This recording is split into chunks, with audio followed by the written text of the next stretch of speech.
will look for you. Where is she? I will find you. I will kill you.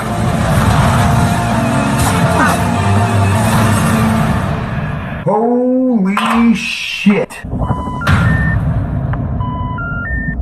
It's time to get a lot more serious about security around here. You will never, ever find me again. In fact, where I'm located right now is in an underground bunker, 20 feet underground. I'm in a bomb shelter. Try to find this location. And I read some comments that told me people could probably read my lips about my location, so I figured security precautions were of the utmost importance for this video. I wonder if you can still read my lips. Could you possibly find my location because of this tag here? Can you find me? Enough about all that.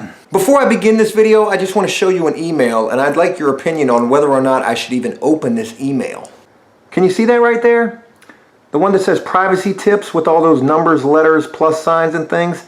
It says, it's amazing what people can do with I. What does that even mean? I'm scared to death if I open this email, I will unlock Pandora's box. Holy shit, I think I just opened it. But look, things are better today. I gotta be honest, it's hot as fucking here with this thing around my neck too. But this is important for this video because in this video, I'm gonna tell you about 5 more crazy things I saw in prison. I know, we're just all over the place right now. Joe, you start this video out talking about you're in a bomb shelter, looking like you're about to go commit a robbery, and then you're gonna say that we're gonna talk about 5 more crazy things that you saw in prison. If you're in a prison shower and you decide to take your towel and start winding it up like this, you know, in an effort to smack somebody's ass, you better be ready to fight because a fight's coming. But to be honest with you, I am doing a lot better. And again, that's why today we are going to talk about 5 crazy things I saw in prison, part 2. So with that, let's begin. Crazy thing number 1 I want to tell you about in this video has to be referred to as the poop fight. I know it does sound disgusting, the poop fight. What the fuck? What does that even mean? Were guys in prison actually fighting with poo? And to answer that hypothetical question, no, they were not actually fighting with poo, though that actually has happened before. You've never really experienced life until you've been locked up in isolation, where they do at times house crazy individuals in prison, and seen 2 crazy guys get to fighting with some poo. Like just sitting there throwing it at each other. It happens. But this poop fight that I want to tell you about, it's really not like that at all. In fact, this poop fight, it kind of happened by accident. There's been a lot of things that have been happening by accident lately. But this poop fight that I am referring to took place when 2 guys inside of the housing unit began fighting. And one of these guys who was fighting was my cellie. Both of these guys were young guys inside of the cell block. One was a black guy, that was my cellie. The other guy was a white guy. I don't really know why that's important. I mean, this wasn't like a race thing at all. These 2 guys were just arguing one morning. It was first thing in the morning, these 2 guys got to arguing. Me and my cellie, we stayed on the top tier. The other guy was on the bottom tier. And they both just began arguing first thing in the morning. And this arguing got so bad that my cellie literally ran out of the cell, down the stairs, and out came the other guy where they met right there in the middle of the cell block, and they began fighting. In fact, this was a pretty vicious fight. These guys were beating the shit out of each other. But there are 2 things that are very crazy about this poop fight story. The first of which is the fact that my cellie, the guy who actually won the fight, well, while fighting this other guy, he actually dislocated his fucking shoulder in the middle of this fight. I mean, his shoulder was like over here somewhere, and he's still fighting this guy. Pong, pong, pong, pong. Fighting him so well, in fact, with this dislocated shoulder, that he beat the shit out of this guy in the middle of the cell block. So if the fact that my cellie actually won this fight with a dislocated shoulder that he suffered while in the midst of this fight wasn't crazy enough, well, what happened next damn sure is. In fact, when this fight was over and these 2 were actually being broken up, somebody actually pointed out, after they had gotten up from where they were just fighting right there on the floor, somebody pointed out and said, "What's that on the floor right there?" What? On the floor, right there where those 2 were just fighting. Is that poo? And in fact, it was. Everyone in the cell block was completely baffled as to why there was actually a piece of poo right there on the floor where those 2 guys were just fighting. Until someone else noticed that the guy who had lost the fight, who was walking away with his head down, actually had poo poo falling out from his pants leg. What the fuck? This guy had actually pooped on himself while getting his ass kicked. It was pretty crazy. It's one thing to lose a fight in prison. In fact, that shouldn't be something that you're ashamed of at all. You can walk away from that graciously because of the simple fact that you actually fought. But to actually lose a fight and to actually poop on yourself during that fight, that's embarrassing. The second crazy thing that I saw in prison that I want to tell you about in this video, hold on, I gotta get my bandana right. The second crazy thing that I want to tell you about in this video actually involves another Cellie of mine. In fact, this guy was a Spanish guy and he wanted to kill me. This was a very difficult time to be locked up for sure. To know that your Cellie actually really wants to kill you and to not just think that that may be the case, but to actually have your Cellie say, "Hey Guerrero, I want to fucking kill you." That was pretty fucking scary. And not only to hear your Cellie tell you that he wants to kill you in prison, but to also know that your Cellie, he could actually do it. My Cellie was actually a big-time MS-13 gang member. And I had literally watched this guy one day chase another Spanish guy across the entire prison rec yard with a big-ass piece of metal in his hand like a sword. If he would have caught this guy, there's no doubt in my mind he probably would have killed this guy. But where all of this transpired from is because of the fact that me and another Spanish guy, another MS-13 gang member dude, who I actually was really cool with while I was at this prison. But it just so happens that this one day, me and this guy, we got to arguing. And I can't even remember what we got to arguing about. Again, I was friends with this guy. But just this one day, we got into an argument that almost turned into an actual fight. But I have to be honest with you, I didn't want to fight this guy. No matter the fact of whether or not I could beat him, which I'm pretty sure I could have, I knew the repercussions from this would not be good for me at all because he was an MS-13 gang member and I wasn't. So if I had fought this guy and I had won, there's no doubt in my mind that I would have been jumped by his entire freaking posse. But my Cellie, who was the head honcho of this MS-13 gang, got wind of this. I was also very cool with this guy, and he was not happy about this at all. Because what had happened was when me and this other guy got to arguing, though we didn't fight, people around assumed that this guy just didn't want to fight me. So my Cellie, basically El Chapo, thought that that was a sign of weakness and something had to be done about it. Which led to my Cellie coming into the cell telling me, "Hey Guerrero, I'm going to kill you." Sometimes it seems only in prison you'll have to deal with crazy shit like this. But something happened over the course of the next few days when tension was at an all-time high and I was basically walking around on eggshells where we ended up locked down for like 2 or 3 days. And it was during this time that I was able to talk to my Cellie and basically, I don't want to say plead for my life, but we were able to work things out. Please don't kill me, man. I mean, I really want to live. I want to go home. I want to start AfterPrisonShow. Please just give me one more chance, man. I swear, no more problem from me, man. And yeah, for some reason, we were able to work things out. The third crazy thing I want to tell you about in this video that I saw in prison, part 2,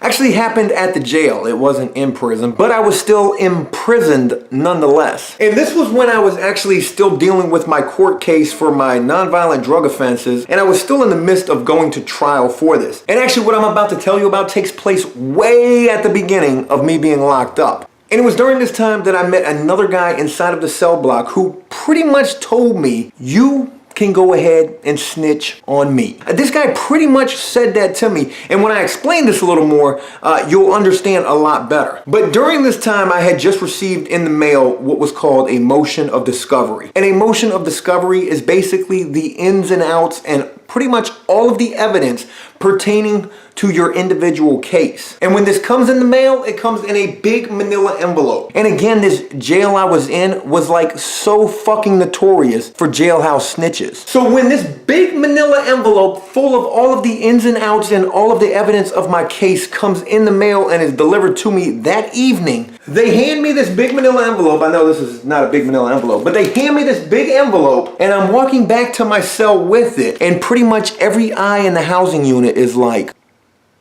staring at me. And I don't even want to say so much that they were staring at me. They were more so staring at that big manila envelope full of all of the evidence in my case. But while walking with my motion of discovery back to my cell, I get inside of my cell. Inside of my cell there is also a desk. I sit at the desk and I put the motion of discovery down on the table. I don't even want to open it because I am so worried about all of these snitches inside of this housing unit. And I didn't even have to open it before the first guy comes into my cell, a super jailhouse snitch inside of this housing unit, and takes another big manila envelope like I had just received that night and drops it right on top of mine. What the hell is that? He says to me, "That's my case. Go ahead and hit me." And hit me is actually a jailhouse snitch slang term that refers to go ahead and testify against me. Here's my case. Now you're probably thinking as I'm telling you this, why in the fuck would this guy do this? But here is exactly why he did. Because when he dropped that manila envelope on top of mine and said, "Go ahead and hit me," he was probably, definitely, without a doubt, 100% definitely waiting for me to say, "Gee golly, thanks, man. I was just waiting for a case that I could jump on. You know what? Since you were so kind enough to just come and drop your entire case information right here on my desk, and it is kind of ironic the fact that I just received my case information, well, here you go. Here's my case information. Go ahead and hit me too." But it did not play out like that at all. In fact, when he dropped his motion of discovery right on top of my motion of discovery, and then he told me to go ahead and hit him, I simply said to him, "Here's your case back." It's not that kind of party in here. The fourth crazy thing that I saw in prison that I want to tell you about in this video deals with a time while in prison. This was actually toward the end of my incarceration when prisoners inside of the prison were actually getting a ton of drugs in. And they were getting a particular kind of drugs, spice. This entire prison just became flooded with spice. When this spice infestation first began at this prison, it was the craziest damn thing because all of the spice that had been smuggled into the prison was bad spice. And I don't know a fucking thing about spice. I really don't. I have to be honest with you. But what I do know is this bad spice was actually causing some pretty fucked up side effects for guys who were actually smoking this stuff in the prison. In fact, there were guys who were having to be rushed to the hospital after smoking this stuff because of like some sort of an overdose or some sort of a crazy reaction that they were having. In fact, this happened like multiple times. But there was this one particular case that I want to tell you about in relation to this bad spice where shit just got absolutely crazy. Now, I've told you in past videos how we had to go to these groups while in prison. And while you go to these groups, sometimes guys would get up, stand up, and just say like anything, talk about good stuff. And this story first begins with one of these groups where the main star of this story actually got up and just began to talk about how he wanted to turn his life around. It was at this very moment when he stood up that he realized that he had just had enough and he was ready to change his life completely. He had been getting in all sorts of trouble while in the prison, all sorts of trouble before coming to prison. But at this very moment, he realized he was ready to make whatever changes necessary in an effort to completely turn his life around. The crazy thing about this is how that right after this group was over, right after the fact that this guy had just gotten up and basically poured his heart out to all of these other prisoners who were sitting in this group, he went and smoked some of this bad spice. And what happened after he did this completely like negated everything that he had just talked about in that group. It was after this group was over and after this guy had smoked this bad spice, he was actually trying to go outside on the rec yard. He had smoked it inside of the prison bathroom where guys would stand at the urinal and they would smoke. So after he was done smoking, he was trying to go outside onto the prison rec yard. But while doing so, he encountered a CO and the two of them began to argue. He was already beginning to act crazy because of this bad spice. In fact, a big part of this is the fact that when he encountered the CO and they began arguing, he actually began to cluck like a chicken. And the CO looked at this guy like, what in the fuck is wrong with you, man? And this guy is just continuing to argue with this CO and get in this CO's face and also cluck like a chicken. Well, it was during all of this arguing and face-to-face encounter and clucking like a chicken that this prisoner actually pushed this CO. This CO took that as a threat, and in an effort to defend himself, he literally picked this guy up, slammed him on the ground, and proceeded to beat his ass. In the CO's defense, he stated that this guy began to fight him, that he became belligerent, and he was only defending himself. Boom! But it was later found out that this prisoner was on drugs and having some sort of a bad reaction to this bad spice. He had to be taken to the hospital, not only for the fact that he was having some sort of a reaction from the drugs, but also because of the fact that he had just gotten stomped out by a CO. And all of that stuff that he had only said moments earlier in that group, I want to change my life completely right now. I'm gonna make these changes. Yeah, none of that mattered. He actually received an assault charge for this encounter that he had with the CO, ran up not only his time, but also his prison custody level. He went from a level 2 to a level 5. That was pretty fucking crazy. The last crazy thing that I want to tell you about in this video that I saw in prison, it was, there's no real easy way to say this, sex on the prison rec yard. When and if, and God forbid you ever are in prison, there is a guarantee, 100% guarantee, that they should possibly make you sign upon entering prison, that while in there, you will see at least probably 10 times sex on a prison rec yard. Because it is no stretch of the imagination that while locked up, certain guys, they do fall in love with other guys. In fact, Punk Tattoo Guy was in love with me. And before you ask, I have to assure you, there certainly was not any sex on the prison rec yard between me and Punk Tattoo Guy. I promise. But I can remember this one time in particular while I was outside at rec walking the prison track like everyone else does. These two gay guys were off in the corner by the barbed wire fence with a sheet laid out in the grass, basically having a picnic. Or a picnic, so I thought. But as I continued to walk and got closer to them, I realized that they didn't have any sort of a picnic basket out there with them at all. In fact, one of the guys actually had a jacket placed across his lap as he was sitting in the lap of the other guy. And keeping this as brief and as detail-less as possible, you can probably imagine what was going on with that jacket over his lap. Just as I did, as I had to walk past that while in prison. And I have to be honest with you, that was pretty fucking crazy. Hey, look, that's it. I hope you enjoyed this video, and if you did so, please leave a like and a comment letting me know exactly where you think I am. I promise you, you will never find me. As always, until next time, enjoy life, the free world. Never take a moment for granted and make the most of every day. Peace!